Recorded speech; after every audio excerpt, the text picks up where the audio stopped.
join me for the pledge of allegiance. Pledge allegiance to the flag of the United States of America and to the republic for which it stands, one nation, under God, indivisible, with liberty and justice for all. Thank you. All right. Council members, everyone has a copy of the minutes from the June 12th, 2024 council meeting. Any rebuttals, questions, concerns? Make a motion to accept. Second. All in favor? Mr. Donovan? Yes. Mr. Murray? Yes. Ms. Talent? Yes. Ms. Jones? Yes.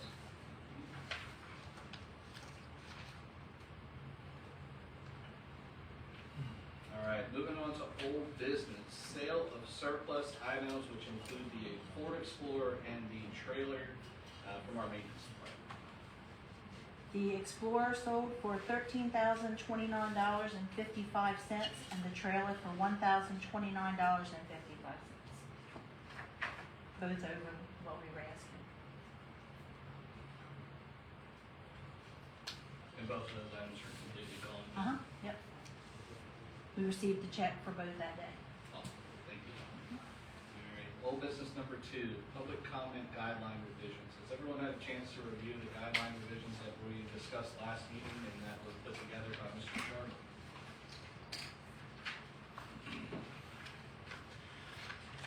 Mr. Sharp, if you don't mind, could you just kind of give a brief rundown of that? Sure. So, the Freedom of Information Act requires that public bodies provide an opportunity for public comment, but it also allows for those public bodies to establish time, place, manner, duration limits on it, and also kind of rules of how those are to be addressed. And it is common to see that with a lot of municipalities and public bodies that have those in place. I had circulated something basically what City of Milford uses, and I'm not saying it's what you should use or not use, but it's a sample of one that you could look at to see what an introductory statement is made at the beginning of those that sort of outlines some of the ground rules that apply for public comment. It does allow for orderly, you want the ability to hear from the public and the public to be heard, but also so that it doesn't, we don't have a filibuster situation where a meeting goes on much longer than it perhaps. So, that was the last meeting we had discussed that topic, and I had circulated this draft introduction for consideration. That certainly am not advocating one way or another, whether it's more for the sample, here's what another public body uses, and I tweaked it just to put ranges on it. And I believe if council was inclined, we could prepare a form of resolution for that to be addressed at a future meeting, but at this point, we're looking for feedback from council and what your thoughts were on it. Now, what's the purpose of changing anything? Well, I think one of Since the, we were following the state. the state does allow for bodies to put a limitation on it. One of the concerns that we have is a meeting of a public body is to handle whatever business is on the agenda. Public comment, though, is you never know how long that'll take. And sometimes that, like for example, this evening, you've got council, you've got your solicitor here, you got chief of police here, you have staff members that are here, all of which cost the town money. And you want to also not have an indefinite period of time in many cases. I know at the county level, they have people sign up at the beginning of the meeting, they'll say if they wish to speak, and then they're given 3 minutes to speak, and then their 3 minutes is up, they're finished. It does allow for a more orderly process of the meeting so that if there's public business that has to be addressed, it's not getting drug out. I use the term filibuster because in theory you could have that order to it. But are you limiting to how many can talk? That would be up to council. Council has a right to limit the time period that it's used. I know, for example, the city of Milford, the county, I don't believe has a temporal limit on the amount of time in total. I'm not talking about their But- time, I'm talking about how many individuals can talk. Well, Said it's up to us.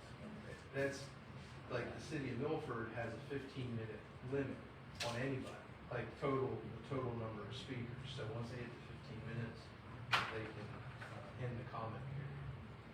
The one thing to remember, and this is something that we always have to be mindful of, is that you still also have to be careful that they're not items. I mean, it's important to hear from the public, and it is an opportunity to have engagement there. But you also don't want to have topics that would be better presented as an item on an agenda for a longer, robust discussion, or have folks, and we've seen this at times at the county level, where folks want to talk about perhaps a pending zoning application. You're not really allowed to do that because it would be a public hearing for that at some point. So this kind of allows for some process for that, while giving the public an opportunity and a meaningful opportunity to be heard.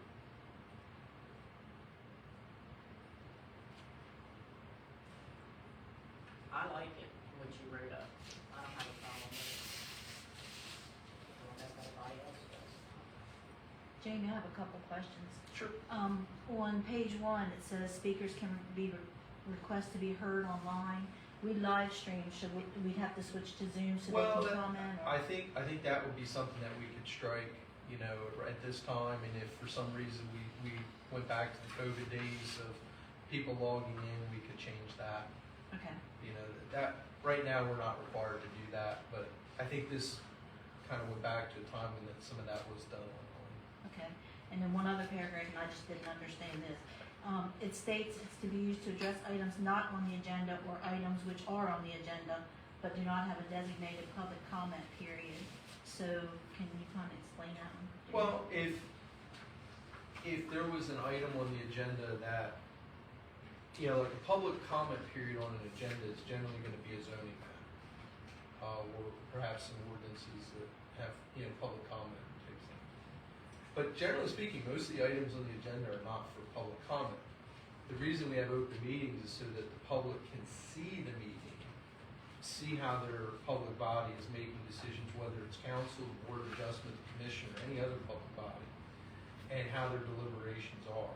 So if it's something like, and I know we've had this at other meetings where there's an item that comes up and folks want to chime in on it, that would be the opportunity for them to do it. And in some respects, it may make sense to, as this would be the kind of thing to look at as well, I know we're going to get into procedures, is to the order of how we want our agenda scheduled. You know, if we wanted public comment, you know, sometimes what you'll see with public bodies is they'll do reports, you know, from staff or from council or what have you, and then they'll go into public comment with the idea that those reports may answer some of the public comment, you know, maybe questions or things, and then get into the, you know, old business, new business, those kinds of things. So there's a lot of ways to make this work, and this was just a sample of one. I'm not wed to it. I don't think you should be either. It's certainly something that is for consideration.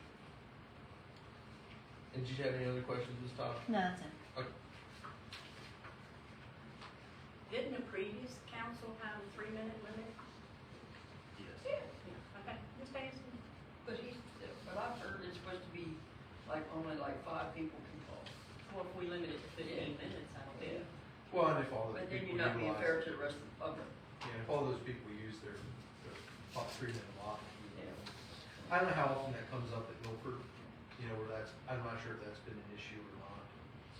But, yeah, generally speaking, and again, it doesn't have to be 15 minutes, you can set a time limit that you wish, not at all. But I do think there probably should be a per speaker limit, so that, and you have to be consistent with it, you know. We already got that. You know.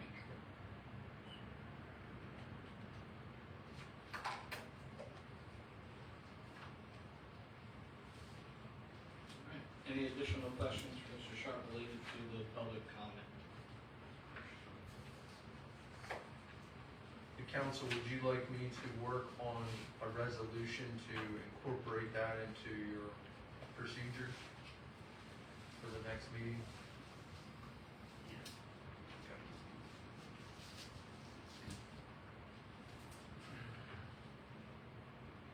Alright, old business, number 3, check signing process. This has been a long-term discussion amongst the council and the public regarding who is signing checks. With that, Mr. Sharp has again drafted a document for us to review with how these checks can be properly signed by the council members. Has everyone had a chance to review that? Again, I may be wrong, but Mr. Sharp, you're just looking for feedback, recommendations, comments. Yeah, that's right, Mr. Mayor. There have been questions about, right now, the process, as I understand it, is the mayor, the vice mayor, and the secretary, whoever's in those positions, will be the ones able to sign it. Questions have come up about, well, what if, there's a conflict of interest, which could come up? What if there's an issue where someone's on vacation or, in hospital or something that, needs to sign that? This would enable, would create a system where the other council members would be able to sign those checks as well. And it allows for, it does state, specifically what the, if there was a conflict, what that would be, and if there was an extended absence. And what we've said there is if there's gonna be a period of time where someone's, away for 7 or more days due to travel, work, health, or other reasons, that would be, where we would go to the next, to the council person, the council members.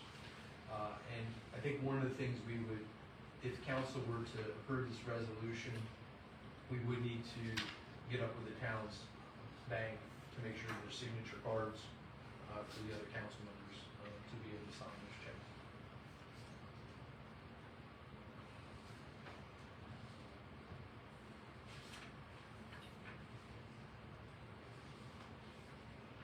Do I have a motion to approve this resolution? Second. Second. Second. All in favor? Mr. Donovan? Yes. Mr. Moran? Yes. Ms. Talent? Yes. Ms. Jones? No.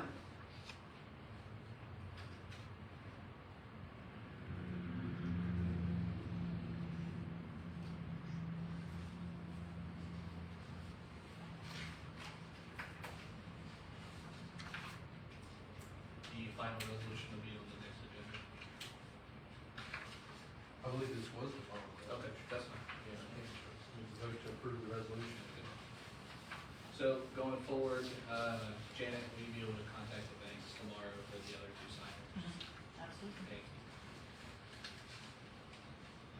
Cool. All right, old business number 4, policies and procedures. Again, this was a long-term discussion we've had over the last few months regarding the policies and procedures of carrying out meetings and just general rules for the Board of Adjustments, Planning and Zoning, as well as the council.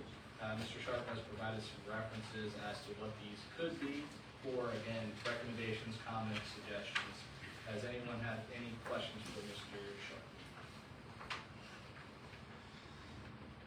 If I may, Mr. Mayor, just give a little background.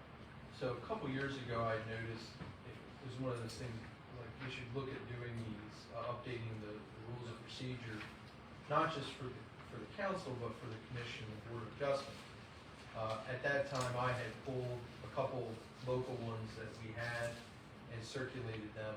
I had not updated that research because frankly, we had pulled some things and I didn't want to waste the town's money, researching something further. I figured let's circulate what we had previously sent around. I will note that the commission and the board would be the ones to set their own rules of procedure, and I would encourage those bodies to adopt rules of procedure as well, so there's something formal on the record for those as well. And it helps the public, it helps the board, it helps everyone to have those in place. In the packet that you have, there were sample ones for boards of adjustment, commissions, planning commissions, and councils. For your purposes, the commission, or the council ones are the ones that you really should be focusing on. The others are just so that you have some understanding of the differences between the bodies.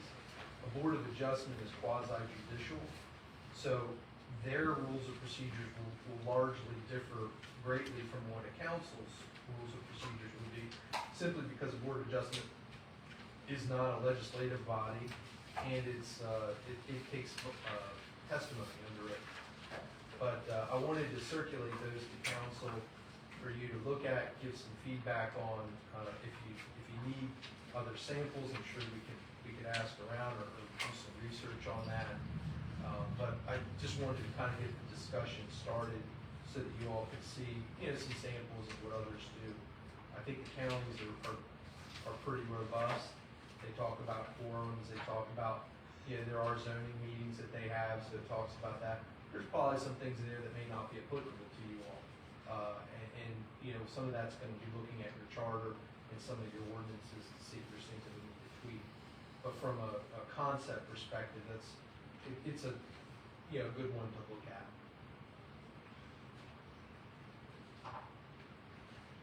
I have a question, Jamie, please. Sure. We went through some of these, Carol and I know, like, Marshall might probably have enough time to go through them, but I didn't see any there.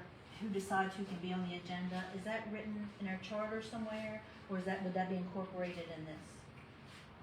It would be something that we would normally put on these things. I do believe there is a provision in the county one about, if you look on section 4.2, it says any member of council may place items on the agenda. So if someone requests to be on the agenda, they should reach out to somebody on council? Yeah, I mean, again, it's, in that case, the county administrator, and again, there's some different statutory requirements there. Again, not apples to apples, there's a differing statute that creates we have a charter for the town of Greenwood. Right. There's statutes for Sussex County, there's Kent County, and Cass County. So we would have to look at those to see which ones are the best things to So do. currently, if somebody, like next month, they should reach out to a council member, is that? Yeah, I think so. I mean, I think it's probably best that it's a council agenda, so any council should be the one. And to any be council setting it. person, or? Yeah, I Okay. don't see why that should be limited. At the same time, we have to be mindful it's gotta be, town business or something benefiting the town, which I'm sure the council would do. And I think it's also, staff could add things like, sale of surplus vehicles, things like that. Yeah, that's to be expected that would get put in there too.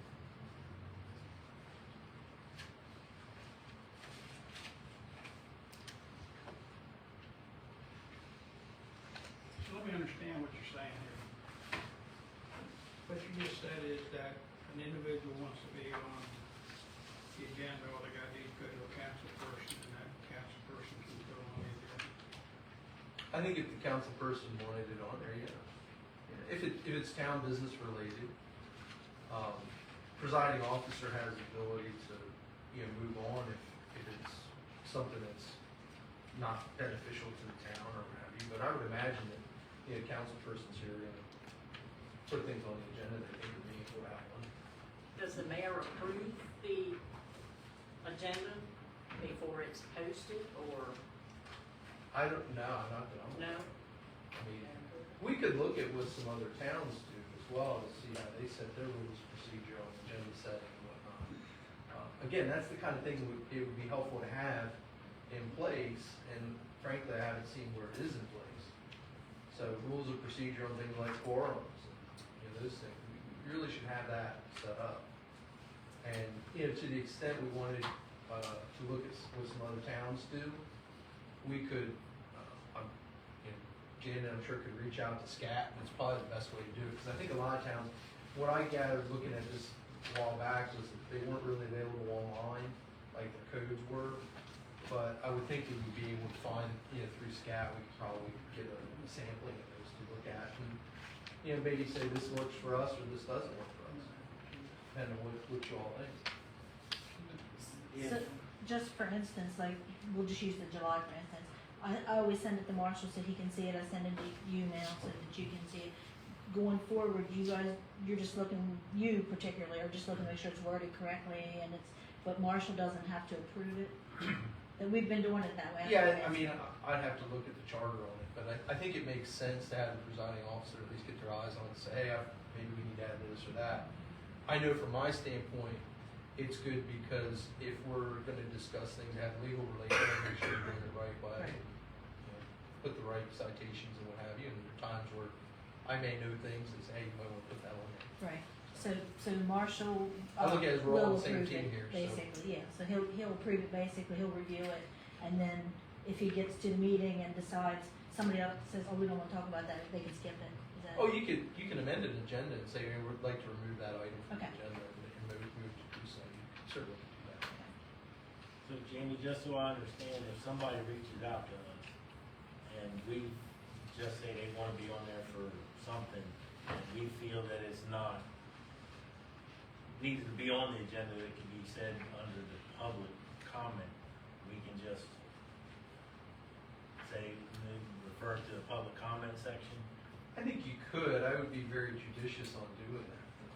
You know, it depends on what's being asked. I mean, it's not a pulpit for, you know, somebody who's not a member of council to come up on a monthly basis Well, to provide. being said that, with this procedure where we have the 3-minute rule, and somebody wants to go and just belligerent everybody here, because they figure 3 minutes ain't enough for them to really run down what we're doing, and they just figured, you know, I'm on the agenda, I got unlimited time. Because Well, that's I'm where on the rules of agenda. procedure that would give the presiding officer the right to terminate any unruly or disruptive or repetitive, you know, agenda items. And typically, those things aren't ones that are action items. So the presiding officer would have the ability to do that. But again, I think it should be used judiciously. So if we put them on the agenda, if they get off their original topic, then we can cut them off and say, at this time, we're done. Yep.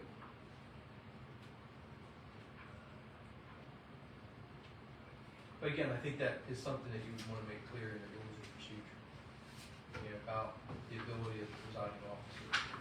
And that's usually what you see in most rules of procedure.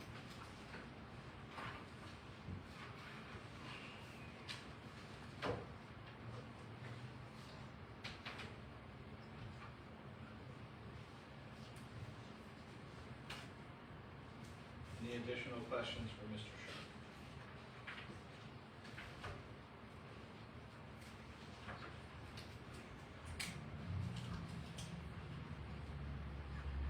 Do we have a motion to move forward with producing the rules and procedures for the council? Motion so made. Second. All in favor, Mr. Donovan? Yes. Mr. Moran? Yes. Ms. Allen? Yes. Ms. Jones? Yeah. So just to be clear, the motion is for me to find some others and circulate those, or to start with? Find others as comparisons and as well as draft something and kind of start working towards a plan of resolution.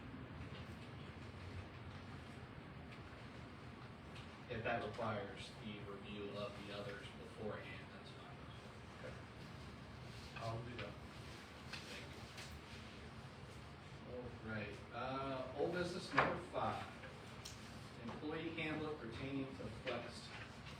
Mr. Sharp, do you have anything to add to? Well, I would suggest, you know, I note here, we have on new business retention of an employment attorney. I know Scott Wilcox is here, and Scott is someone who deals with these kinds of issues, and I think he helps the town with its employee handbook. I think he's more well versed in those areas of law than I. My suggestion would be, is that we move to have that, move to the, after the new business item, and then revisit the employee handbook after a discussion on the retention of employment attorneys, so that if council is so inclined to retain Mr. Wilcox, who is here tonight, that he could then kind of participate in that discussion, and council will benefit from having his insight. Do I have a motion to move forward to new business? So moved. And also to revisit the, And to revisit number 5 of old business. Yes. I move. Second. All in favor, Mr. Donovan? Yes. Mr. Moran? Yes. Ms. Allen? Yes. Ms. Jones? Yeah. All right, new business, action item number 1 is the retention of an employment attorney.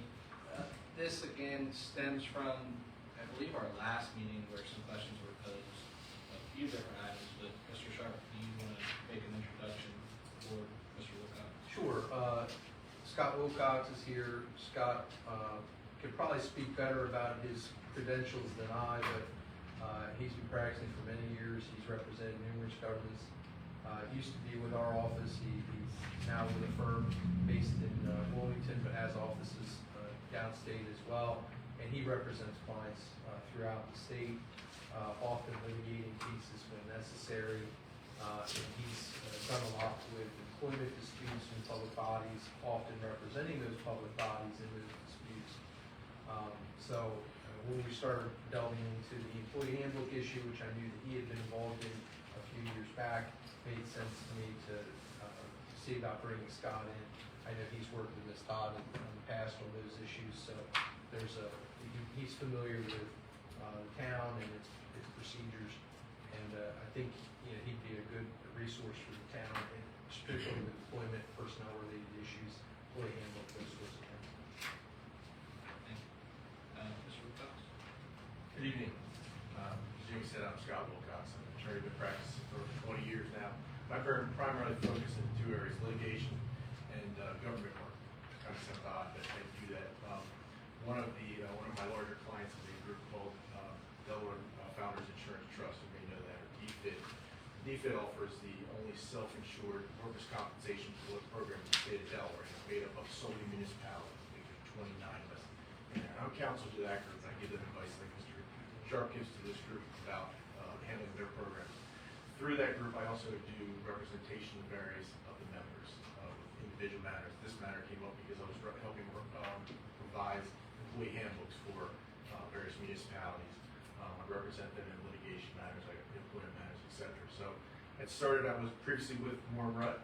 When Jamie was on, they needed some help. We needed some help with your employee handbook, so I took a look at it. Ms. Todd and some other folks.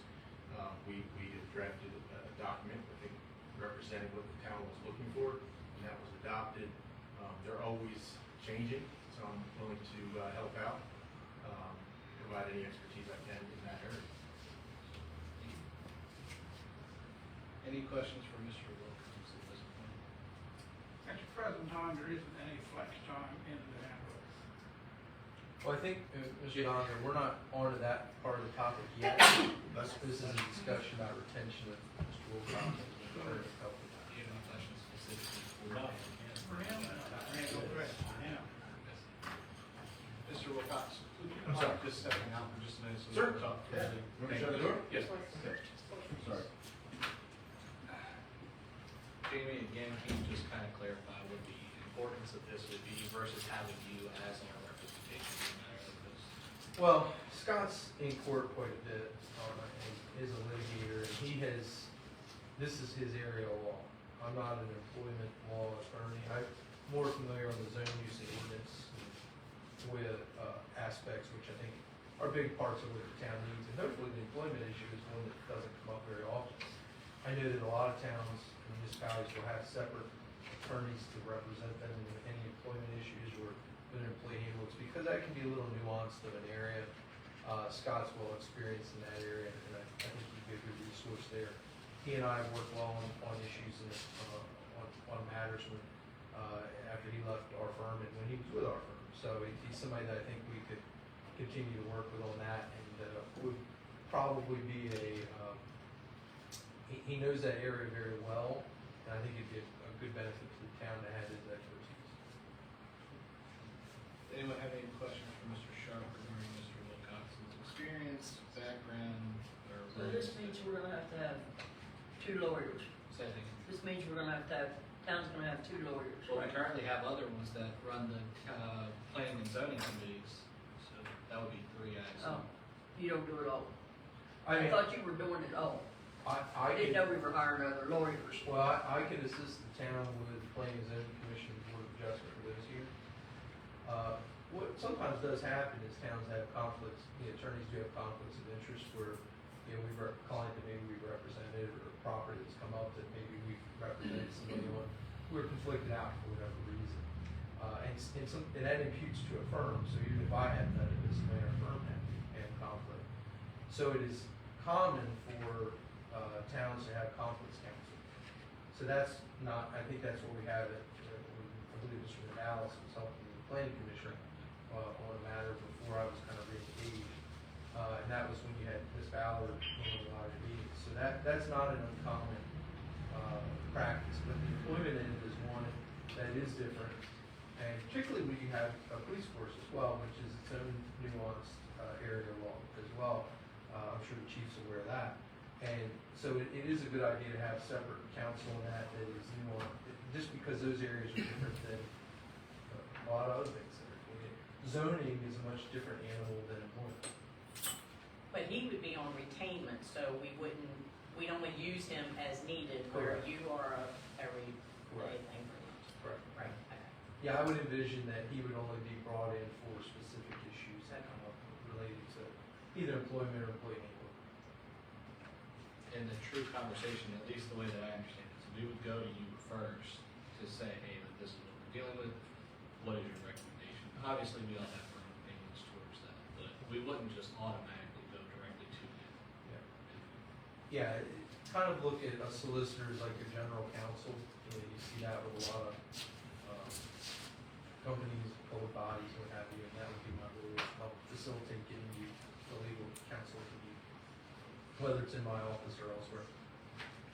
So if it was an employment question, we would still go to you, and you would go to him, or?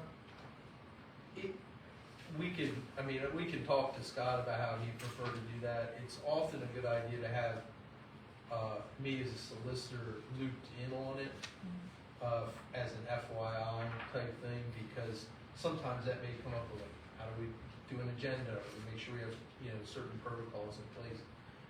It's more of an FYI than anything. It's usually not what we do at that point. Any additional questions at this point? Do I have a motion to retain Mr. Wilcox as the employment attorney for the town of Greenwood? Motion so made. For a second? Second. All in favor, Mr. Donovan? Yes. Mr. Moran? Yes. Ms. Talent? Yes. Ms. Jones? I'm not gonna say anything right now. I'm not sure. Then what? I'm gonna make some motions.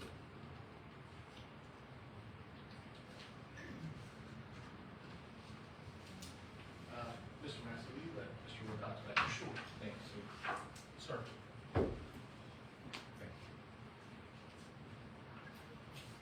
Thank you, Mr. Wilcox. The council has approved to move forward with you as the representation for employment matters. So we'll take a step back to old business number 5, which is the employee handbook pertaining to flex time. Mr. Trevor, do you want to explain any of that to Mr. Wilcox? Or I don't know. So at our last meeting, there was a discussion about the use of flex time versus comp time versus overtime. The employee handbook, I don't believe speaks directly to flex time, from what I understand. And I understand the police department has used that at times, due to, they may pull somebody over or have a call late in the shift, and then it affects, the other parts of the work schedule. I think council had some thoughts about flex time, not, whether it's good, whether it's bad, and there was just a general discussion on that point. And at this point, I think council would like to look at the issue of flex time and determine whether or not, what is currently being done is the way it should be going forward. And if there's any changes needed. Can I just speak to it real quick? Sure. Because my memory isn't as good as it used to be, and it's been a while, but my recollection is we purposely removed or did not address flex time in the employee handbook. And the reason that was the case is that one of the primary reasons I was asked to take a look at the document, the employee handbook, is because certain folks in the town were abusing comp time at the time is what it was. And so there was misuses of time, if you would. So like they would call in sick, but then they would use overtime. The question is, how do you have to pay for it? And the town at the time had a deficit, I think, in the budget, police budget. And the concern was there was a lot of overtime that had been or comp time that had been accumulated by the folks in primarily the police department. We want to try to figure out how to deal with that because there was, I believe, and correct me if I'm wrong, you had an employee that left, so you had to pay them out a whole bunch of money when they left. I think was the impetus of the whole thing. So I was brought in to say, how do we get this time issue under control? So what we tried to do is be very focused on what we do. I think we call it PTO, is what it normally is called, which is paid time off. It was kind of lumped into one group where you kind of accumulated that. But that is on the time that you got to use. And the reason it was limited to those areas that are in the book, in the employee handbook, was because of the fact that allows you to control it. If it's not in there, you don't get it. And that prevented the whole issue of the comp time, which we had to pay out. We had some folks who were, we had to figure out how to get them paid out or use their comp time through the end of the year so the town wasn't rolling into the next fiscal year with a large potential cost to it with these folks. So my recollection, again, I can't say this for sure, maybe somebody can correct me, but my recollection is we limited the actual paid time, PTO, for those categories that are in the handbook now, and that was done purposefully. I'm not saying it can't be changed based upon the circumstances the chief's in right now with his folks, because he's probably changed the department, drastically since when I spoke with him. But just to let you know, it was purposely, I believe it was purposely left out, so that you didn't have to worry about how do we deal with every situation, because every situation gets different, and then especially the police department, because if they do run into that extra time, well, does that put them into overtime? How do you control overtime? And they have special duty pay, for other jobs at work, and how do we balance that kind of stuff? So, although that's going to come up on a case-to-case basis, it never ends.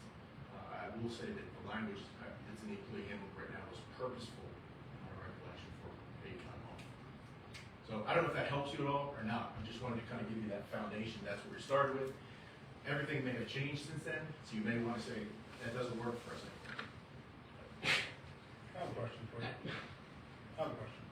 So, police officers work 12-hour shifts. And a 7-day work week. If you work 3 days, you're at 36 hours. So we have to add in a 4-hour workday. So what if that officer gets called in or held over an extra 4 hours? So in reality, to hit their 40 hours, they've already hit it because they've gone over their time handling a complaint from the town. So essentially, as long as we have a coverage there, I can say, don't come in your 4-hour workday because you already have 40 hours. Because we don't have a standard overtime line to pay them. But you control your officers' time, right? Yes. I think the only requirement is they work 36 or more hours. They work 40 hours a week. 40 hours a week. Well, you pay them 40 hours. You just said they don't work 40 though, right? They work 40, they work. Oh, okay, so they have 4 hours But of I'm administrative time. That 4 hours is just too equal than 240. Because they work 3 days a week, that's 36 hours. So then they have to come in and do our 4-hour block somewhere to equal 40 hours for their pay week.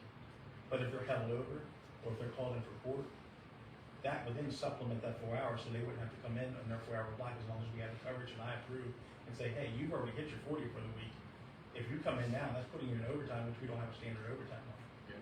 Let me understand this. So if I'm a police officer and I work this week and I work 3 12s, right? You schedule me for 3 12s Monday, Tuesday, Wednesday, let's say. How do I get scheduled for the extra 4? Right? We schedule it for. Oh, so that's scheduled too? Yeah, that's scheduled as well. So it's all scheduled. And so your question is, can they use that 4 if they get pulled over for something or held over for something else? We get called in the middle of the night. Sometimes we get called in our days off for court and things like that. So if you get called in, it's a 4-hour day, court day. To me, there's really no sense coming in on that 4-hour day because you already hit your 40 hours for the week because you were called in on your day off. Yeah, I guess my definition of flex, that's not really flex time. Flex time is the ability to determine when you want to work your time. Oh, no, we don't do that. Right. No, You're saying is, can we adjust their timesheet based upon what they actually work versus what they were scheduled for? And I don't know, and I guess your folks can tell me, Janet maybe can tell me, I don't know if it matters as long as the time card says 40 hours, right? Yeah. You And control when that's- they work, Correct. right? Somebody is out sick, you may want somebody to come in and work their 4 hours then. Is that a problem? I don't know. I mean, to me, it's coverage. We have the coverage there. And, as long as that person's hitting their 40 hours, explain with Scott what this is, and correct me if I'm wrong, that didn't seem to be the issue. The issue was, Scott got 40 hours, he's held over for 4 more hours. And then they wanted to go into be it flex time, comp time, what have you. So they want to be able to have the ability, well, you're not gonna give me overtime, so I got these hours, and I wanna be able to use those hours, I earned them, so I wanna be able to use them. But they didn't wanna use them in terms of overtime, because there wasn't an overtime line item. They wanna be able to say, okay, I got 4 hours, I came in and Tuesday I got 4 hours, so Friday comes, I'll take off 4 hours. And I think that's what the issue was. It wasn't necessarily that they got 4 hours, you know, you give him 4 hours, so he's got his 40. It was anything over that. Instead of paying them overtime, you would give them flex time or workman's comp time, whatever you, I mean, not workman's comp, but comp time. So we tried to get away from comp time because we knew what happened last time. And that's why we don't have a comp time right now. But You they know, were and then when I saying, did propose the comp time before, it was that no one would get paid out, but that's, you know, was an issue with that. But my thing is once you hit your 40, and, I mean, you're called back in, either by dispatch or myself, or whoever called you back in. You know, we'd also called in the other day for court time on his day off. You know, so at that time, he's not gonna have to come in because he's already hit his 40 because he's here on his day off. 40 Yeah, hours. and I wanna look into it a little bit different because, just to make sure, whether the police, you know, talk to some folks who work police officers, but, you know, under the law, technically, once you work 40, every hour after that in that week is overtime. It's overtime. And that's law. So you can't say, okay, you work 44 hours, but I'm only gonna pay you 40 this week and then 4 next week in certain event. You could have a problem with the code of Delaware code. No, not like that. What I'm basically saying is, as a department head, I have the authority to say, don't come in today. You've already hit your 40. Sure. And that's what I'm saying. Because they've already hit their 40. I'm just saying, don't worry about coming in on your 4 hour block. Enjoy your Friday, start your weekend early, and then you have Friday, Saturday, Sunday off with your family. Instead of making them come in Maybe after I'm not they've already understanding. worked their 40. I would think you control your staff and your schedule. Janet doesn't care about that as long as she's getting time cards, so she knows how to pay. 40 hours. Go to the accountant to pay their, whatever their check is. Well, the original reason it came up is because they would work some hours extra each day so they could be off on Friday, and then we had an instance where we had no coverage. And Mr. Donovan brought that up at the last meeting, he didn't want it used for that. So that's how this came about. My view on that is not flex time. It doesn't sound like it's a flex time issue, it's a management issue.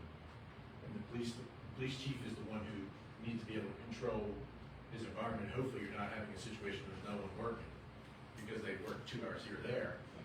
But if you do, then you're probably gonna have to come back to council and try to get approval for overtime. If somebody, you know, let's say you have So that 3 was never murder an issue. cases in But a week. that wasn't the issue. I'm just saying, but let's say you had 3 murder cases in a week and all your officers in trial, you can't avoid it, right? Yeah, right, exactly, not avoid it, but, murder should is a bad example, freshly smaller community, sorry about that. Let's say you had 3 trials, and they all had to be in court and they couldn't be on the street. And then it leaves you, well, obviously you can't just have one person for 12-hour, 15-hour shifts, so, I mean, that's gonna come up, but I guess I'm not really sure what the issue is, sounds like we got a couple different things here. But I think as far as the questions you've asked so far, that's a management issue for you. You know you're stuck and you gotta report this council on what you're paying out.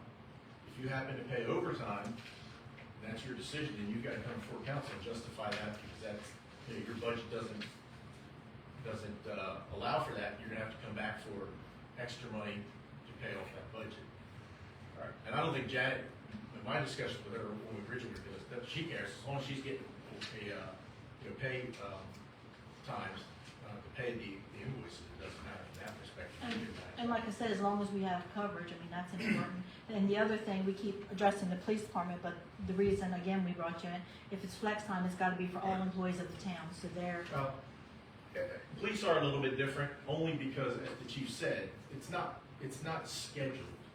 So it's not like he can tell and he can control some of that. So and that may be something council wants to do. If it wants to do what the chief suggested, which is, hey, don't come in, so I don't have to pay you overtime, that's a benefit to the town.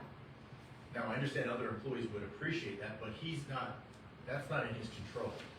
If somebody's pulled into court, they gotta sit in Sussex County courthouse all day to wait for their case, and he's gotta pay them when they're not on the street, gotta bring somebody else in, you know, you've gotta be able to kind of, things are a little bit different for the police. But if you're gonna have an overall rule, I think Janet is correct, it should apply to all police. But you can do that in a way that it doesn't, sacrifice what you're doing. I mean, my recollection was when I was working on before, Public Works from time to time would have situations where they would be in and nobody else would be in, right? So that, they've got that situation too, and it's gotta be, you gotta be able to handle that. But it's the same though, always, it's actually his schedule. He gets off half day on Friday because he has to come in Saturday and Sunday 2 hours. Right. So you're it's just actually moving his the time schedule, around. right, yeah. But in this case, I mean, like I said, from before, it's impossible to track anything like that. And like I said, if it's being used the right way, I get it. So we just wanna make sure that everybody's on the same page and that it covers all employees. That's where it The way comes it's down. usually tracked though, is each department is going to provide their employees on what they worked. They're gonna signify whether it's regular time, overtime, or paid time off, right? And that should be given to you so you know and you can track who used what at what time, or whomever tracks that. And it's tracked on your timesheet every week. That's what I'm saying, it's gotta be on the timesheet. As long as it's on the timesheet, that's the way we track it. Problem is, when people, and this was happening apparently before, is when people aren't working consistent with the timesheet, or they're changing timesheets later, it gets hard for the town to track it, and then you get into a budget deficit, because now you got all this time you have to add. One thing I do have a question on this is, we've had the discussion last month, we're having the discussion now, and I sense it's been a topic that has come up in the past, is how often is this coming up where that's an issue? Because it would seem to me that if it's an issue that's coming up weekly or, multiple times in a month, for example, I certainly understand the nature of the job. It's one of those things where I'm sure council wants to make sure there is coverage. So balancing, we're gonna have this, so-and-so's gonna get a 3-day weekend, as you mentioned, as an example.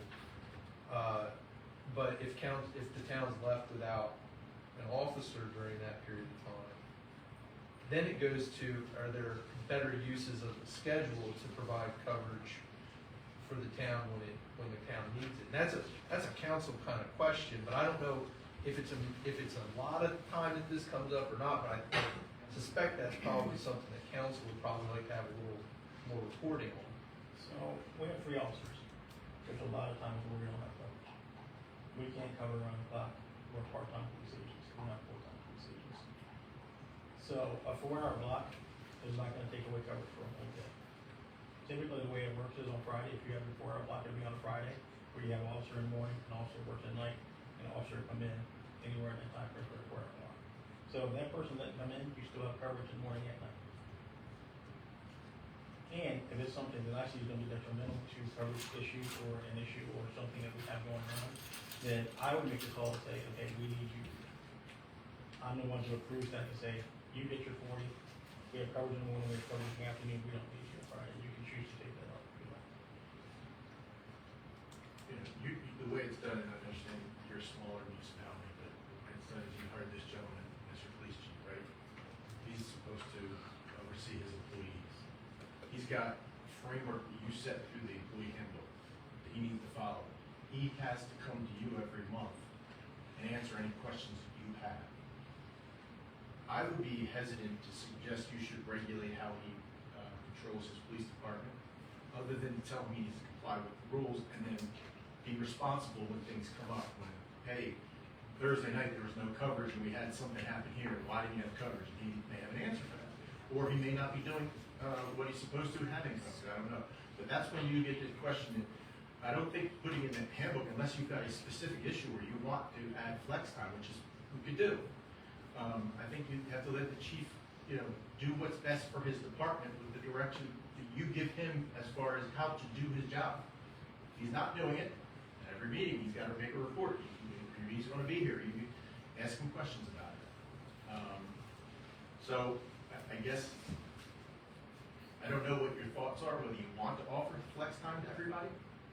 It doesn't sound like the chief is doing anything problematic in the form of the employee handbook. He's trying to utilize his officers as best as possible, but also make sure that they're getting the 40 hours. He's also hamstrung with what his officers have to do. Court time, paid time off, things like that, he's gotta be able to schedule it. That's what you hired him to, his expertise to get done. So I'm happy to do whatever you want. What I'm hearing, at least so far, is the police chief is trying to balance his staffing issues as best as he can. He understands he can't use overtime, so he's doing whatever he can to do that. He seems to understand the law, which is you can't let anybody work over 40 hours without paying them. And he's gotta find 4 hours for them to fill in, and if it happens to be something else, but, you know, obviously they gotta work their 40, you can't, you know, tell them they don't need to come in unless they're using paid time off, but, I don't know, do you guys want to add a provision about flex time for employees? I don't. I mean, it could be as simple as adding a provision that is up to the discretion of the department head, although we get back to kind of where we were before. The problem, you know, at least you have the department heads can come and be before council and answer your questions, but, I don't know, it's up to you folks. I mean, the reason it's so, that the employee handbook is as strict as written as it is right now is because we had an issue where there was abuse and somebody had left, I think, and they paid a whole bunch of money for his extra time, paid time off, and then we had a comp time issue that was kind of rolling along and creating problems. Do I have a motion to add flex time in any capacity to the current handbook with a revision? I'll make a motion to be for all employees. So the question there, Ms. Jones, Mr. Mayor and Council, is, you know, what Mr. Wilcox is saying is that currently flex time is not in the book, but the department head has the ability to control the schedule. So as long as somebody works their 40 hours, the department head kind of can move the times around so that, hey, you get your 40. But adding flex time would be a different animal. So nobody would have flex time, right? Is Well, what you're saying right now, that's what they. Right now, as I understand from Mr. Wilcox, is. I don't believe they do, I don't have it in front of me. Yeah. So here's an example for you. So here's an example of just a general rule you do. So my firm, what they do is, because, and I think, I won't write me anything, but in the summer, everybody wants to cut out early to do whatever they're doing, right? So my firm allows people to leave at 4 o'clock. However, you've gotta make those extra hour, whatever it is that they get to leave during that week. So that would be a flex time kind of policy that you could implement for everybody, and then it would be up to the managers to make sure that people are making up their time. Or you could have a flex time policy for some other reason and leave it up to the manager to regulate. So if you feel there's a need for that, I can research and come back with some ideas on it, rather than, you know, holding you to something right now. I'm just wondering from the comments whether that's something that's necessary, or whether the fact that the department heads should be controlling their employees and their staffing and their times, as long as they're all reporting 40 hours so that managers folks can pay them, is a better way to handle things. I know we have a motion on the table here to Ms. Jones, so I don't know. You know, I'll rescind that and let's investigate it some. That's I my have a motion. motion to do research surrounding the flex time. Is that correct, Dee? Yes. All in favor of the motion?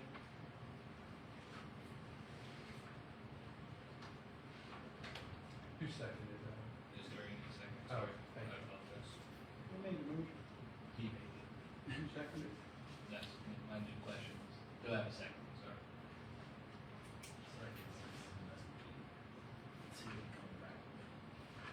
Second by Mr. Ray. All right, now all in favor. Mr. Donovan, Yes. Mr. Moran, Yes. Ms. Allen, No. Ms. Jones. Yes. This is just investigating. It's not- Yeah, I'll come back with some ideas, and you guys can decide whether you want to add them to your employee handbook or not at that time. And is flex time allowed until that point or no? As of right Yeah, now, it's not in that book, so it's no. Well, again, I don't know what flex time is. I don't think the chief is using flex time. I think what he's doing is he's moving his employees' time within the 40-hour contract. Yeah, I think the way to look at it is flex time would give control to the employee. What's currently in there gives control to the department head. The department head has the ability to change the schedule around to make sure you don't go over 40. Whereas flex time would allow for the employee to have a little more control of that. I mean, I think the typical flex time you think, but let's say Janet has to go on Friday somewhere at 2 o'clock. She doesn't want to use paid time off. her boss says, yeah, you can do that because you worked 4 hours earlier. They're kind of moving things around, which isn't a regular time frame. Chief being treated different, it's not a set policy. I think Chief's got a policy, he's saying, look, I'm trying to figure out how to make these 40 hours of this employee in when they're pulled to court for 6 hours. Or they're, pulled off shift for something. What's the difference in comp time and flex time?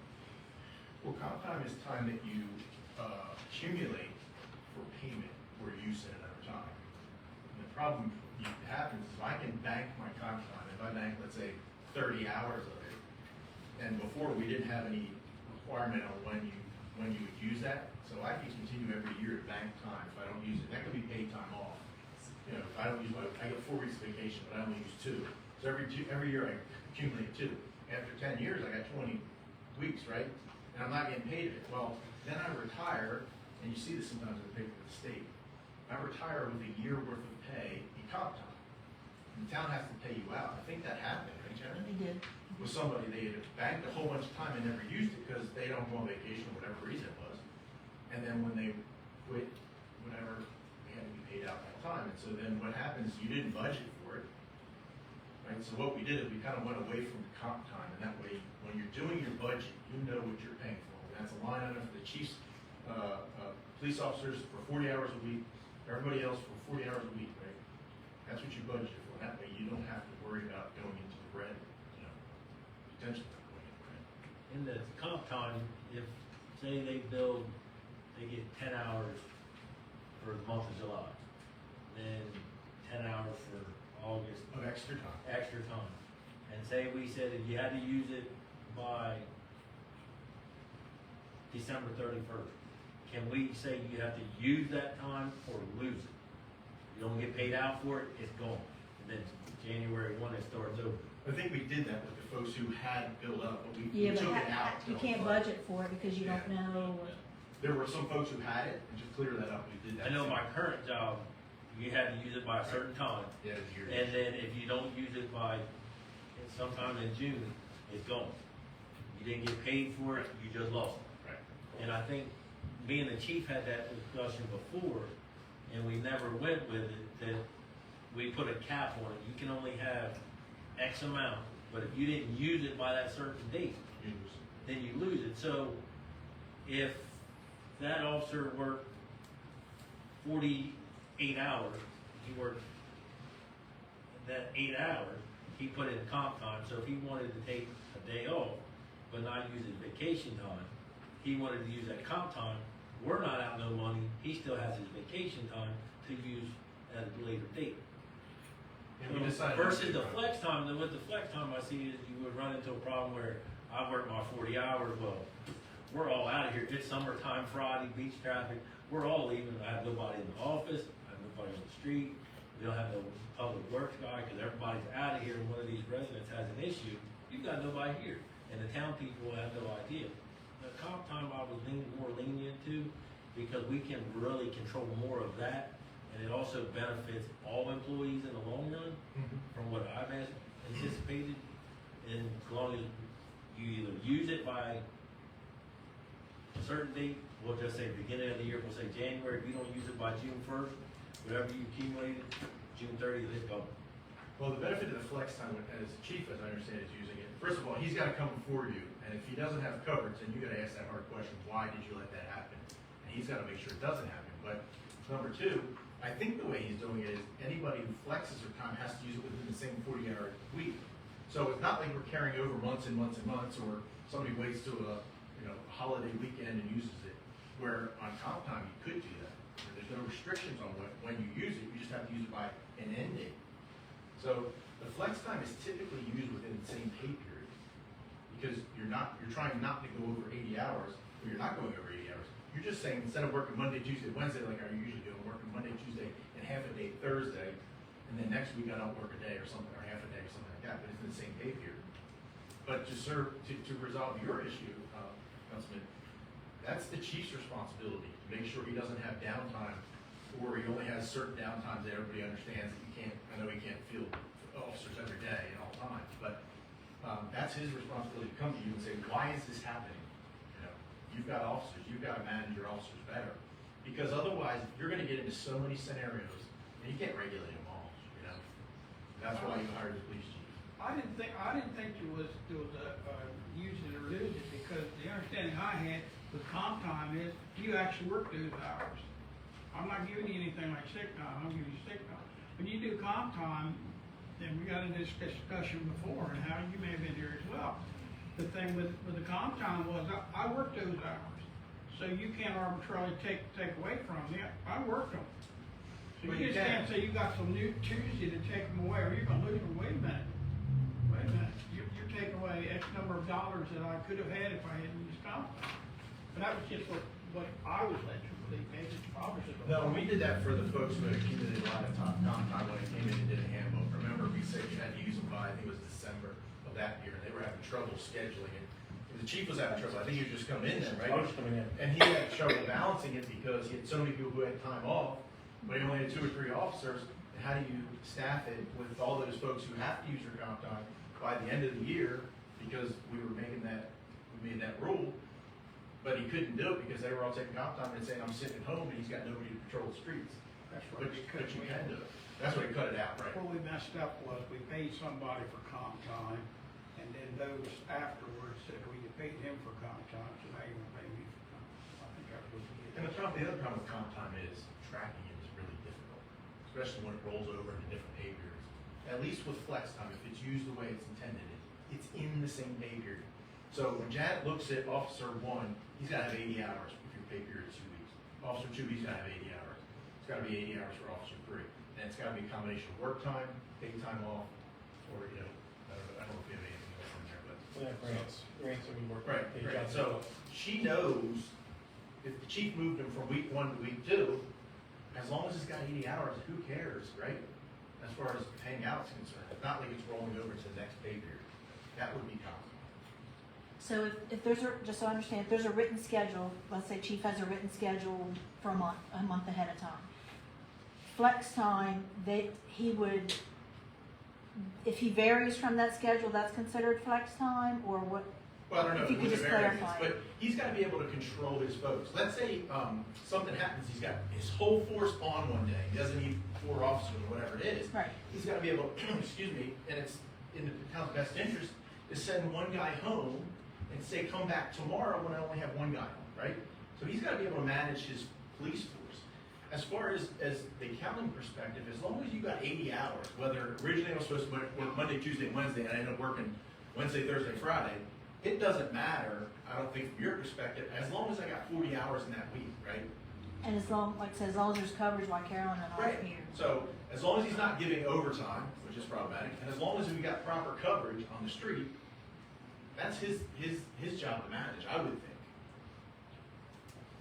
I don't think he's asking for anybody to get paid overtime, which would be problematic. I think it's just, hey, give me the leeway to have my guys move around a little bit from my original schedule. And that's what we do. We have to work around situations as they arise. I mean, it's police work. Sure. When something happens tonight, and I may have to call everyone in, we all may be here. Right. You know, so how do I control them? So at that time, I have to manage the police department and say, okay, I'm not gonna call this person, I'm gonna call that person. I'm gonna have to shift this around so we have someone here at that time. So it's just managing your department. It's not taking anything away from the town's not losing anything, it's actually saving the town money. No, that's the we thing, don't he have to reports to you worry every month. So if you look at what he's doing 1 month and it doesn't work for you, you call him on and say, I don't think this is working and this is why, then fix it for the next month. But from the pure real perspective, which is monetarily, as long as he's not paying overtime, that can always be fixed. Right? What about on this side of the building? Let's say Carolyn and I decide I'm gonna work 4 10s this week, we're gonna alternate 4 10s, so each of us have a Friday off, is that flex time? Well, but no, it would be flex, well, I mean, if you alter from your schedule, because you've got a set schedule Monday through Friday, so, you know, you really can't do that the way other people can. The police can. The police have to have a little bit of flexibility because of what they do and how things work. I'm not saying you can't have a flex time policy that allows you to do that. I'm just saying right now it's not in there. And I don't know that what the chief is explaining that necessitates flex time for just that. I will come back with you with some options for all of your employees because you may think that's appropriate. Whether it's summertime, whether it's whatever time that makes sense. As long as, again, there's coverage that you can provide the services to the constituents that you're expected to. But that's a different question, I think, than what the police are. The police are kind of in a little bit of a unique situation because first you got limited members and you've got such a varying situation. I hope that helps. If we have more officers, I mean, it wouldn't even be a question. I think it's, everyone will just schedule time and that's it. But we're limited to having three, so. It would even, because like you said, you have extra duty, you gotta help out the federal grant work. I mean, it just makes the scheduling so difficult.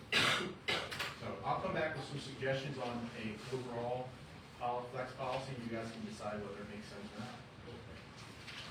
Thanks, sir. How many, do you guys meet next month? Okay, so do you want me to come back with something by next month, or 2 months? What is it? Next one, please. Okay, thank you. Thank you. Second Wednesday. Second Wednesday. All right. Before I move forward, any questions for Mr. Wilcox before we go to the next item? All right. Police Department, verbal report from the Mr. chief. Chairman, I leave, do you mind if I leave? Thanks, sir. Have a great night. Thanks, I didn't want to be inconsiderate. Thank you, sir. Thank you. Chief? Good evening, Mayor, Council, everyone in attendance. Summertime here, it's hot.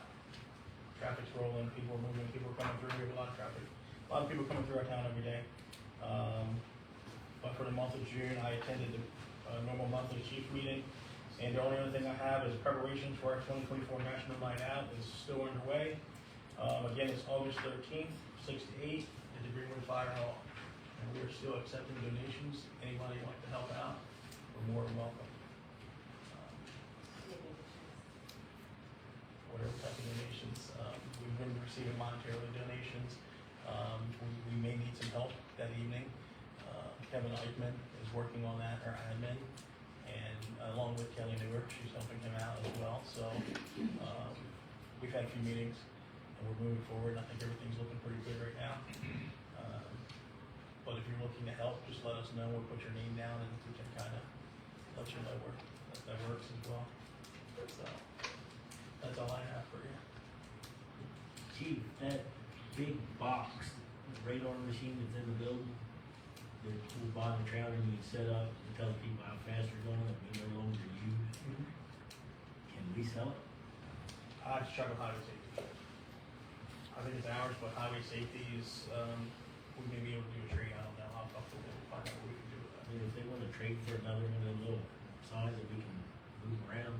Yeah, they reached out before and wanted to know if we still had it, and then, we just kinda lost communication with it, but I can contact them and find out what they typically do with an older, piece of equipment like that. The reason it brought to my mind is because Ellendale has theirs up. We did add the new sign last year, right on government taxes, so. And it's, you're blessed. I have a question, Chief. The electric vehicle grant that I asked you about the other day, would that be beneficial at all if we got one of those and whoever the officer is on duty could use it as a take-home to save on gas, or would that not help? No, I haven't heard any good things about the electric vehicles. What I'm hearing, they're strictly admin vehicle. I mean, they're not for patrolling out officers on the streets. They're not licensed. We charge our license, for them to complete their shift. And our officer, anyone that uses lives too far away, except maybe one officer, but it wouldn't help us. That's not gonna save them from this amount of fuel.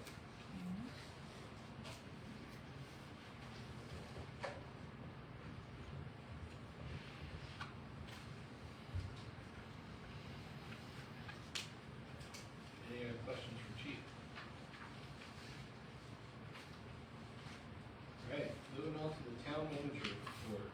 Item number 1, verbal report with recommendations to council pertaining to employee timesheets. I believe Ms. Todd did provide us with the example of what you're gonna talk about. Do you want me to give my report first, or you want? No, your report's first. Oh, I just okay. wanna make sure I have the right stuff. Okay, yeah. Just a couple things. HydroCore completed the first set of inspections for the backflow. They inspected 8 businesses, all 8 failed. But I have reached out to them and asked them to re-inspect, because we did find out they never even looked in the meter pits. They didn't look at things like they were supposed to, so they are gonna come back and re-inspect.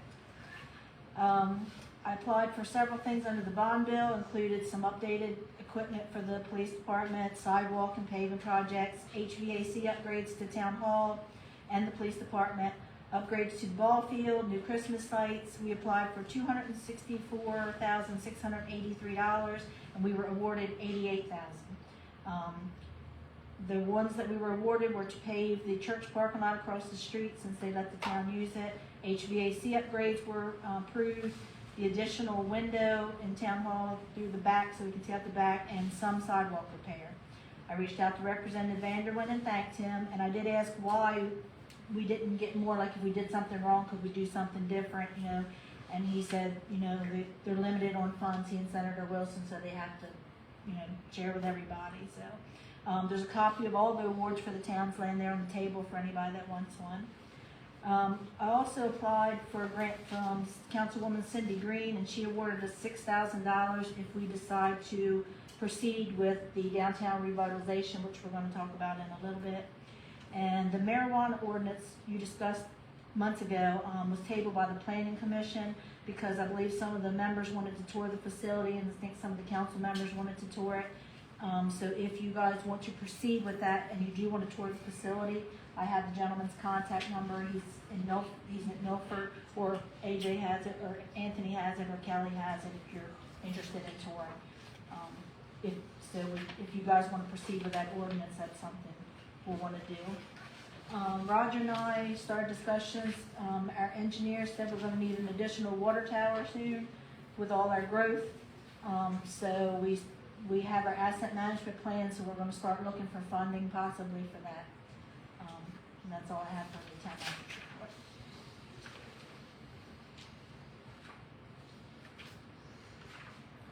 Moving on to the employee time sheet. Oh, sorry, that question? No, Oh, okay. thank you. The employee time sheets, I gave you a copy in your packet of the previous time sheets and the current time sheets for the police department. I think we should go back to the previous time sheets so we have in and out times. But again, the charter says to make this recommendation to council, so that is why I brought that to you, for you to make that decision. And lastly, on that line, Mr. Moran asked me to check into some apps that you can check in and out when you come to work, and they track that you can see your pay stubs, and they do all kinds of stuff. I got the pricing. The app that the county uses is, it would cost about $4,000 a year for that one. And then there's an ADP app, which you clock in and out, it shows your location, it handles all your payroll taxes, processes your W-2s, and the employees have a dashboard that shows their stubs, how much paid time off they have and everything. And that is $272 a month, which would be $3,267 a year.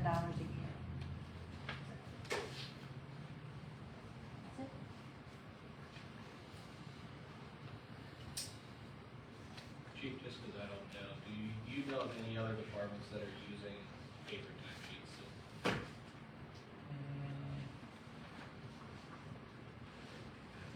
Yeah. Yeah. That's good. I feel like we're in 2024. People are still writing things on paper. But, from your perspective, Chief, is there any reason why we shouldn't have in and out times and total hours versus just hour limits per day? I do have in and out times. What's There's that? not on the time sheet. Say that one time. I do have in and out times, there's not on the time sheet.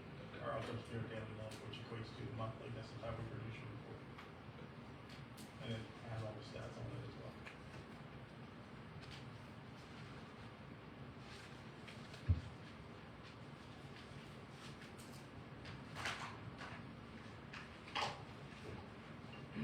Any questions from the council regarding action item number 1 from the town manager's report?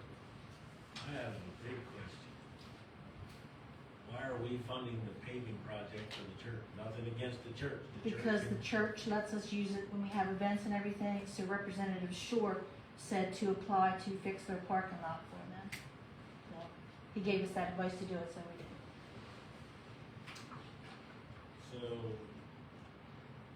Just like the VFW, we could have applied something for the VFW because they let us use them, they're a nonprofit, you know what I mean? So you can apply for agencies, like the firehouse, we could have applied things for the firehouse as well.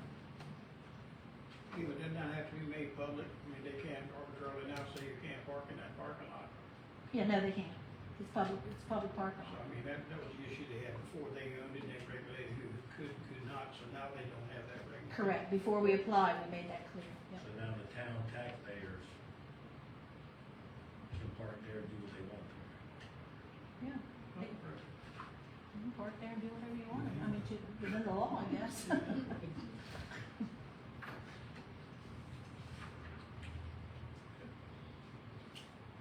Any questions about the timesheet recommendation?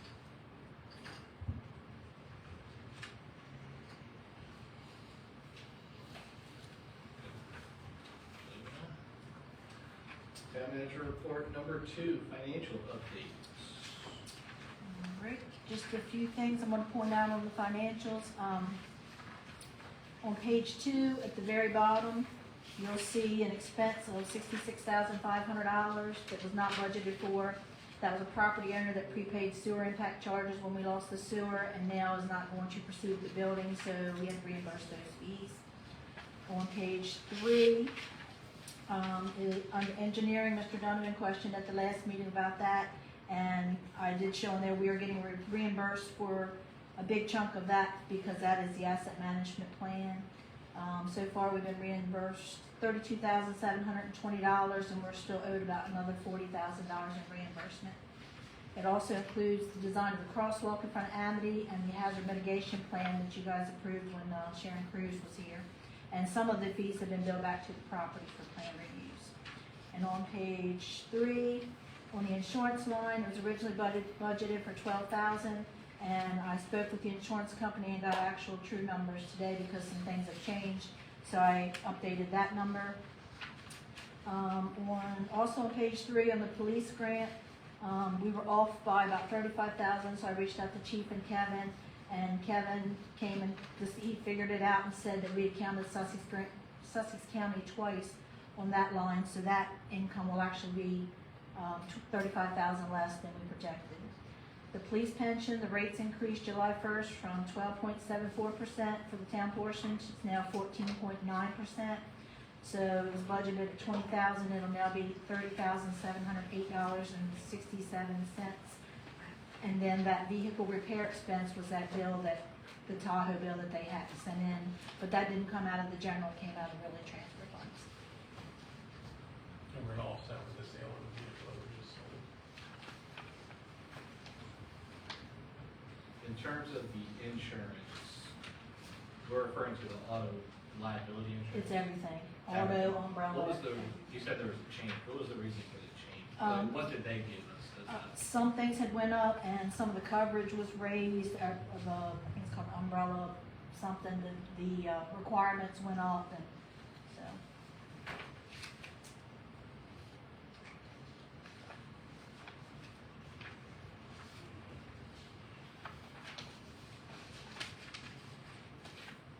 I know you and I were involved in a few different emails, Ms. Todd, related to the the audit that had been completed. Have you heard from Ashley or any of Yes, I heard from her yesterday, everything's been uploaded in the portal, and now we have uploaded it into QuickBooks, so they're comparing the two. Cool. Does she have an idea of when that may come before She said council? she would let us know by the end of the week, Okay, you and I. thank you. Next on there also, I had Greenwood Day. question. Oh, sorry. I'd like to see us go back, you remember the QuickBook reports we used to get, the ones like 14 pages thick? The balance sheets that you guys Right, said you one didn't that shows understand. balance sheet, profit and loss and all those things. I'd like to see those come back because it's easier for us to track what's going on. You can look at it and see where the expenditures are going and those kinds of things. Okay, that's fine, you guys didn't want it before because you said you didn't understand it, that's why we went to this. You So want you me to just make- want to do the trial and balance sheet, or Yeah, profit and Do I need loss? to make that a motion or? You want the balance sheets or the profit and loss? Well, the whole QuickBook report, including balance sheet, profit and loss, time, net profit and loss, budget performances, you know, that whole, probably about 7 or 8 pages, you remember, for streets, had it for streets, and you had it for the Well, water. both of those and you do had- that, that's why. Yeah, this shows us, you know, what we you budgeted this and you spent this. Well, with what I'm talking about, you actually see, we can actually see where those dollars were, come in, went out, and those kinds of things. I think you're talking about the balance. I'll print both the balance and the profit and loss next month. Because we had it issued and nobody was looking at it, but Oh, yeah. I like to see it come back. Okay, to replace this, correct? Right. Okay. And- Thank you. Yep. All right. Item number 3, Greenwood Day. Just an update on Greenwood Day, it's September 21st, rain date September 22nd. As of today, we have 16 vendors, 2 bands, which are County Line and Jones Boys. The town's gonna have the fall townwide yard sale that day as well. We'll be closing Mill Street to vehicle traffic, so there'll be vendors on that street as well as vendors at the VFW. The VFW's doing food. The church, we might have a classic car show, but everything's still in the works. There's still things for being worked on. Any council people that wanna help, and wanna dedicate themselves that day, we certainly would appreciate it. I'll be there, hugging the people, whatever I have to do to, make my presence known. So count on me for being there. Gotcha. Any additional comments related to Greenwood Day? All right. Yeah, I assume this picture is what we're getting ready to talk about. Yes. All right, so everybody's got the picture in the packet. This is related to downtown revitalization project. This is just a project that is being considered, and this is just a rough sketch we had somebody do. We spoke to the gentleman that owns the property beside Treasure Trove, and we're contemplating if we want to turn it to a town square. There would be a fountain, some benches, you could have the tree lighting there, Veterans Day services, whatever. People that are Amity, get coffee, could walk over there and sit. And the only way we would do this project if it's 100% funded through grants and not out of any town funds. So again, Councilwoman Cindy Green's already pledged $6,000, and she set up a meeting with herself and myself with Lisa Blunt Rochester's office, and they're willing to help to obtain the funding as well. So just want to know if the council's interested in this project. This is that little property between Amity and those No, houses? it's the property The one beside over here Treasure beside Trove. the river. Where the bar was.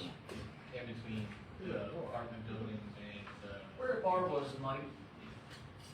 That being said, would there be surveillance cameras there so we can catch any vandalism that may occur? I would like to see that. I Because mean, I know our cameras here will not reach in between those buildings. you can certainly make it an option. Or, I think it would be a good idea. I think if we did do that, I would probably say put a, I don't know, kind of like a gate across the front that during the day, when the chief comes in, they open them up. And then at a certain time at night, we close it. That would keep it nice. And, I mean, when the businesses are closed, really, everybody knows that the town of Greenwood at 9 o'clock, streets roll up. So we can open it and close it, and then this project would stay nice, and it would be a good thing for the town, and it would last a good while.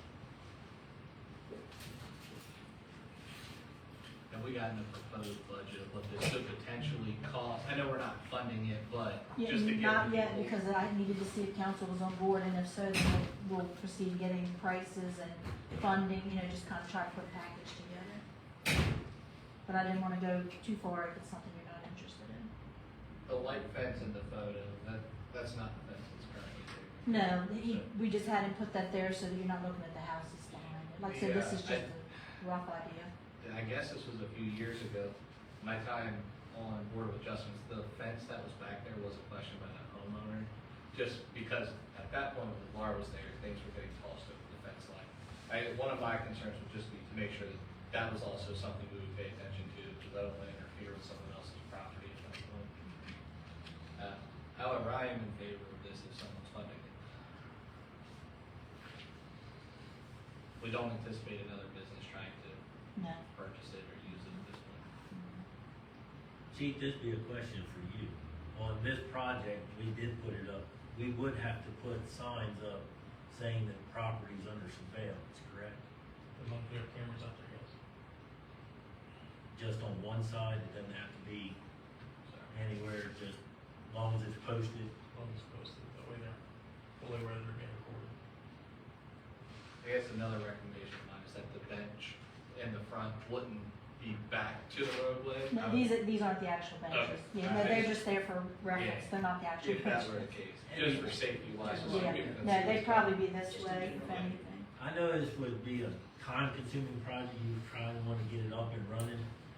I've seen this other places, I mean, Rehoboth has one down by the bandstand, where the town people can purchase bricks with their loved ones on there to put in there, or your fallen soldiers, you know, military people.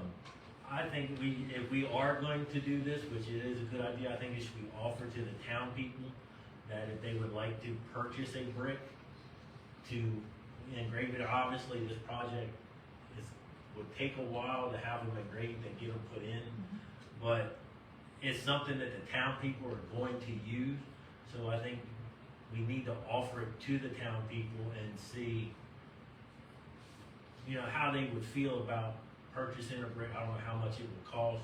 What would you do with the funds from the bricks? I mean, that would help upkeep that, it would go into the, you know, like the recreation fund type deal, you know, help maintenance, keep everything maintenance, cause it'd be another cost that we would have to endure. Sure.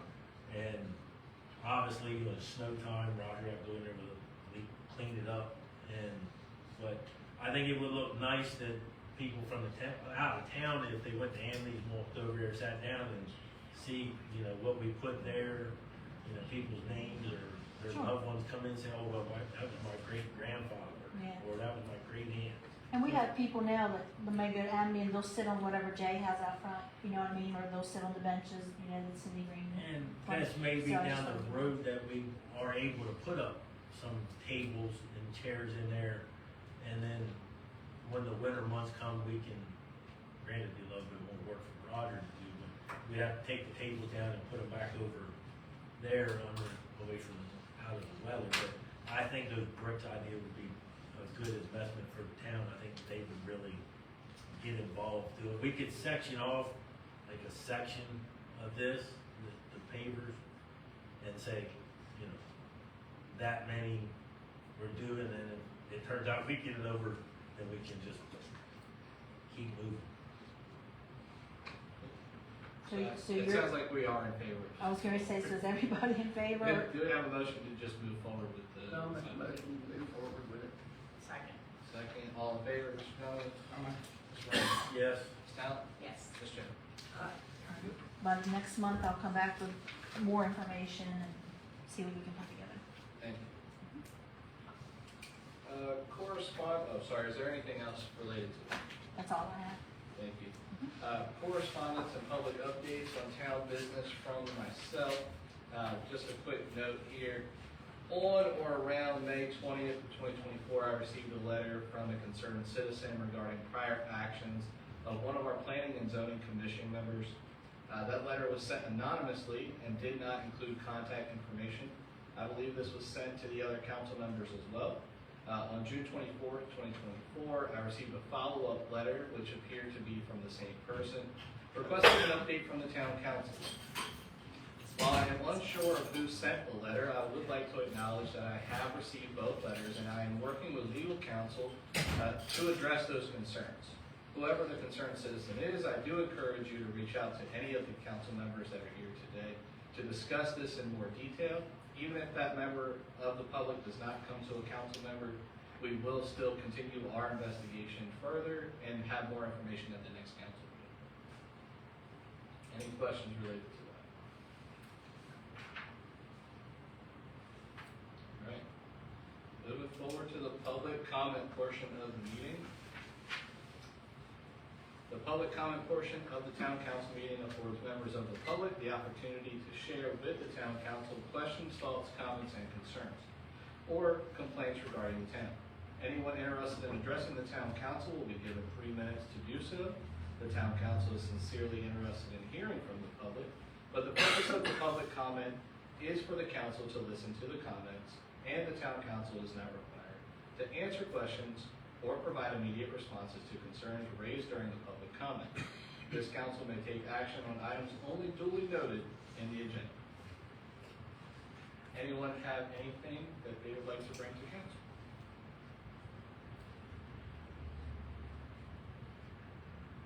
Can you elaborate at all on what you just read? Sorry. That Oh, was- which portion? The letter thing. The letter here? What does it pertain to? It pertains to just a member of our planning and zoning committee. Legal counsel is actively searching for information on how we can address this further.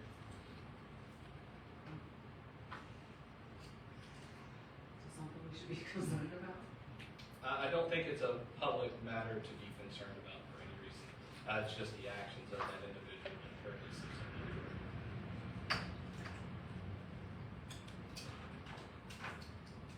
Any comments for the public other than that?